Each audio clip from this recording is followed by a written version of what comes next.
automakers, some of the stuff's coming from China through Mexico to the U.S. or in back, right? Like yeah. That.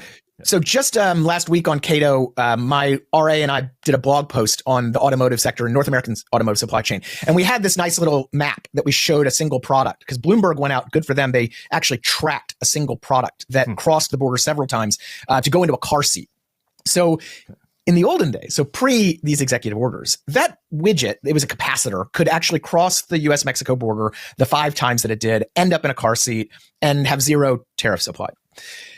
This time, it's going to get tariffed every single time it crosses the border. Why was it going across 5 times? It's comparative advantage. So you have certain factories in the United States are good at certain things, like creating circuit boards. It's a complex widget. It has a couple different parts in it. Yeah, a lot. So it gets put into another thing that gets put into another thing. So engines are another example of this. Sure. They start out as an engine block. They keep getting more stuff added to them. So there is a little buried provision in both of the Canada and Mexico executive orders, not to get too wonky on you, that is barring what we call duty drawback.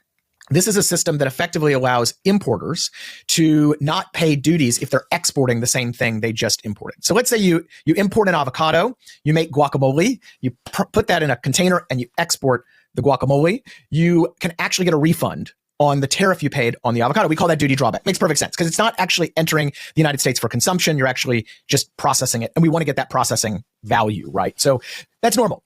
They removed duty drawback. So I've heard from several people who are in these supply chains who are like, what the heck? What are we even going to do? We can say what the fuck here, but yeah. Well, I got a kid. Yeah. I'm all sanitized. So we have this question of compounding tariffs. So if you go back to the automotive example, you could have a good that gets a tariff as its starting point, gets incorporated into something, crosses again, gets another tariff, crosses again, gets another tariff. By the end of it, you actually, because your tariffs apply, this is, really wonky, to the gross value of the product. That means they don't apply to just the value you've added to a product in a certain place. So let's go back to our guacamole example. Even though the guacamole part of it is only half of the avocado's half of the cost, the guacamole is the half of the cost. Tariffs don't do that. They don't say, oh, we're only going to tariff the additional stuff you did. They just give you the full 100% of the new value of the product, right?